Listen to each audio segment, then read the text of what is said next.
Indian north east के अंदर और म्यांमार के अंदर कई ऐसे सेपरेटिस्ट ग्रुप्स हैं जो कि ख़ुद को जूइश बैकग्राउंड के लोग कहते रहते हैं और वो क्लेम करते हैं कि हमारे बाप दादा यहूदी थे। मिसाल के तौर पर बहुत से वहाँ के जो कुकी ट्राइब्स हैं, कुकी एक कम्युनिटी है वहाँ पर, इन एरियाज़ के अंदर रहते हैं, वो कहते रहते हैं कि we are one of the lost tribes of Israel. उनके हिस्टोरियंस कुछ ऐसे हैं जो कि इस तरह की क्लेम्स करते हैं और कुछ ऐसी उनकी सेपरेटिस्ट तंजीमें हैं जो कि इंडिया के अंदर हैं, नॉर्थ ईस्ट में, म्यांमार के अंदर हैं और कुछ कुछ बांग्लादेश का जो चिटागोंग हिल ट्रैक्ट्स का इलाका है, इनको वो अलग मुल्क बनाने के चक्कर में लगे रहते हैं। वो कहते हैं हमें अपने ट्राइब के लिए अलग मुल्क चाहिए।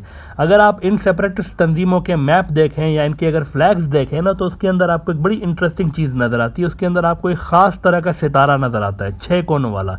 इसको सितारा कह लें या ये डबल ट्रायंगल कह लें, क्योंकि अगर आप गौर से देखें तो एक इससे ट्रायंगल की जो कोना है, इसका जो एक एंगल है वो नीचे की तरफ इशारा करता है, दूसरा कोना ऊपर की तरफ इशारा करता है। यही ट्रायंगल आपको इजराइल के झंडे में भी नज़र आता है। ब्लू लाइंस के साथ ये सितारा बना हुआ होता है, जो कि बेसिकली ये इंप्रेशन दे रहे होते हैं कि हमारा और इजराइल का एक हिस्टोरिकल लिंक है। इन कबाइल के हज़ारों लोग यहाँ से इजराइल शिफ्ट हो गए हैं पिछले 30 से 40 साल के अंदर, और वो एक तरह से ब्रिज का रोल प्ले करते हैं इजराइल के दरमियान और इन इलाकों के हवाले से। इजराइल के समहाउ यहाँ पर म्यांमार के अंदर, इंडियन नॉर्थ ईस्ट के अंदर और बांग्लादेश का जो कुकी ट्राइब्स, ये सारा कुछ यहाँ पर इजराइल की समहाउ एक प्रेजेंस रही है इस रीजन के अंदर। This might be surprising to many of you कि इजराइल इंडियन नॉर्थ ईस्ट में, बांग्लादेश का चिटागोंग हिल ट्रैक्ट का इलाका और म्यांमार की चिन रियासत के अंदर ना सिर्फ नज़र रख के बैठा हुआ होता है, बल्कि यहाँ की कॉम्प्लिकेटेड ट्राइबल इंसर्जेंसी और सेपरेटिस्ट ग्रुपों की कार्रवाइयों में आपको कहीं ना कहीं उनकी लिंक नज़र आती है और हथियारों की सप्लाई के हवाले से इनका नाम आता रहता है। ये बहुत इंपॉर्टेंट बात है, हथियारों की सप्लाई इस रीजन में, वहाँ पे आपको इजराइल का नाम सुनने को मिलता है अगर आप रिसर्च करेंगे तो। म्यांमार के साथ एक सीक्रेट लिंक इजराइल का इस हवाले से अब खुल के सामने आया है और ये बड़ा एक चौंका देने वाला इंकशाफ हुआ है कि इजराइल म्यांमार की मिलिट्री जनता को हथियार सप्लाई कर रहा है चुपके चुपके, जिससे ये जाहिर हो रहा है कि there is a strong deep strategic military ties between military junta and Myanmar. और म्यांमार के थाईलैंड या बांग्लादेश के साथ, किसी भी एक मुल्क के साथ जब कन्फ्लिक्ट होगा ना, तो उस सूरत में इजराइल म्यांमार को लातादाद व्यापार से सप्लाई कर सकता है। मैं यहाँ पर ब्रॉडर व्यू में इस हवाले से ब्रीफली बात कर चुका हूँ पहले भी, लेकिन अब इजराइल का म्यांमार के साथ लिंक खुद वहाँ का मीडिया एक्सपोज कर रहा है। वहाँ का जो टॉप का एक मीडिया आउटलेट है हार्ट्स, उसके अंदर बड़ी एक इम्पॉर्टेंट रिपोर्ट आज शाया हुई, आज पब्लिश हुई है कि broker for Israeli arms to Myanmar arrested in Thailand for drug dealing money laundering. एक कॉरपोरेशन पकड़ी है थाईलैंड ने, जो कि अपेरेंटली उन्होंने ड्रग डीलर समझ के पकड़ा था, लेकिन जब उन्होंने उस कॉरपोरेशन के लोगों से इंटरोगेशन किया है थाईलैंड वालों ने, तो उनकी आंखें हैरत से फटी की फटी रह गई। असल में वो इजरायली खुफिया एजेंसियों के लिए भी काम कर रहे थे और मिलिट्री जनता को वहाँ के उस कंपनी के ज़रिए इजराइल वेपन सप्लाई कर रहा था। इजरायली मीडिया इस हवाले से ये भी कह रहा है कि सारे के सारे धंधे में इजराइल के भी बहुत सारे लोग मुलविस हैं। मिसाल के तौर पर वो कह रहे हैं कि documents reveal that a corporation implicated in corruption served as a middleman between IAI, Ilvit and Israeli shipyard and Myanmar से brutal Janata despite international sanctions over the Rohingya genocide। तो अब ये सूरत हाल है कि खुफिया तरीके से इजराइल के हथियार म्यांमार की मिलिट्री जनता के लिए जाते रहते थे इजराइल से, और धड़ाधड़ ड्रग्स का कारोबार भी वहाँ से किया जाता रहा। आप में से बहुत कम लोग ये बात जानते होंगे कि म्यांमार की मिलिट्री जनता और इजराइल के रिलेशन असल में 1950 से लेकर रहे हैं, 1950 के ऑनवर्ड रहे हैं।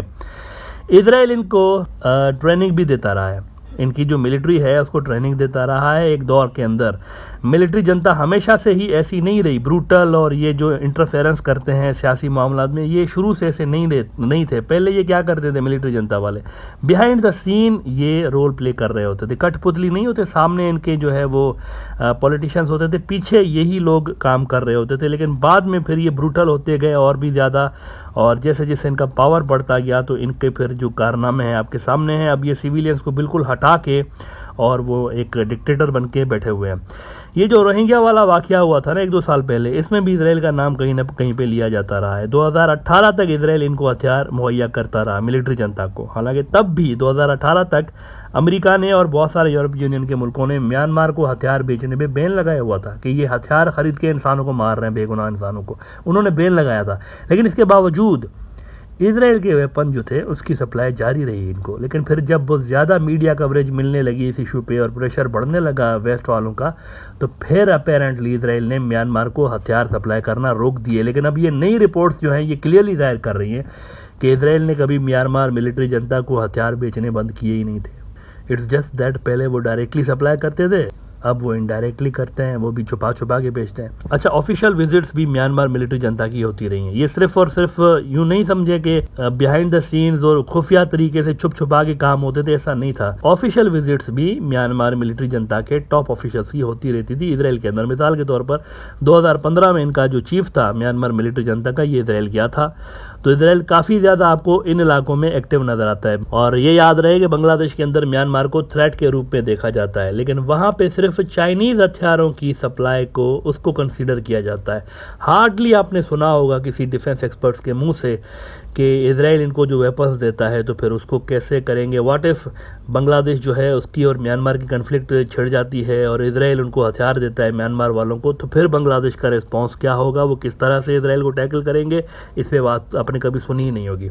देखें, हैवी मशीन गन्स और रैपिड फायर कैनन और इस जैसे जो हथियार हैं ये तो म्यांमार को अनगिनत क्वांटिटी में ये देते रहे हैं, लेकिन इजराइल एरोस्पेस इंडस्ट्री की तरफ से, उनका सरकारी इदारा है इजराइल एरोस्पेस इंडस्ट्री, इन्होंने म्यांमार को कुछ साल पहले उनकी नेवी को सुपर दोवरा एक उनकी शिप है वो भी बना कर दी थी। इजरायली मीडिया में भी इस हवाले से ये जो डील हुई थी इनकी, इसकी रिपोर्ट से शाया हुई थी कुछ अर्सा पहले। मिसाल के तौर पर आप 2017 में हार्ट्स की ये रिपोर्ट देखें। हार्ट्स उनका जो है वो टॉप न्यूज़ आउटलेट्स में से एक है। उन्होंने 2017 में देखें क्या लिखा था, Israel sold advanced weapons to Myanmar during anti Rohingya ethnic cleansing campaign. पूरी दुनिया बैकआउट कर रही थी इनका कि इनको जो है बैकआउट करें, मिलिट्री जनता वालों को, ये बेगुनाह रोहिंग्या मुसलमानों को मार रहे हैं और ये जो है वो हथियार मिसयूज़ कर रहे हैं, कोई भी इनको वेपन्स ना बेचे। लेकिन उस टाइम पे भी इजराइल इनको वेपन्स बेच रहा था और बड़ी भारी तादाद में बेच रहा था। 2 मरतबा इनका जो आर्मी चीफ था ये गया था इजराइल और उसके बाद जाकर ये डील फाइनल हुई थी, ये जो नेवी के लिए इनकी शिप्स बनाए इन्होंने। तो बांग्लादेश को सिर्फ इंडिया और चाइना के पर्सपेक्टिव से नहीं देखना चाहिए म्यांमार को। इस थ्रेट को सिर्फ दोनों मुल्कों के पर्सपेक्टिव से मत देखें, इजराइल वाले थ्रेट को भी कंसीडर करें कि वहाँ से भी इनको वेपन्स मिल रहे हैं और वो कितनी हद तक इनको वेपन सप्लाई कर सकते हैं, कहाँ तक जा सकते हैं और उनकी वेपन सप्लाई कैसे रोकी जा सकती है अमिड कॉन्फ्लिक्ट। ये भी बांग्लादेश को सोचना चाहिए और उस पर काम करना चाहिए। देखें, बहुत सारे लूप होल्स हैं म्यांमार की जो पॉलिसी है उसके अंदर, जिसको बांग्लादेश जो है वो टारगेट कर सकता है। मिसाल के तौर पर आप देखें, इनके रशिया के साथ टाइज है ना, म्यांमार मिलिट्री जनता के साथ डीप टाइज है, लेकिन एट द सेम टाइम इनके इजराइल के साथ भी टाइज है। अब इजराइल और रशिया की तो आपस में नहीं बनती, बिकॉज इजराइल जो है वो तो वेस्टर्न कैंप के अंदर है और वो रशिया जो है वो एंटी वेस्टर्न कैंप के अंदर है, लेकिन मिलिट्री जनता वालों के टाइज दोनों के साथ है। तो कंटेनमेंट ऑफ म्यांमार के लिए चाइना के साथ साथ रशिया भी एक बड़ा एक पॉजिटिव रोल प्ले कर सकता है बांग्लादेश के लिए।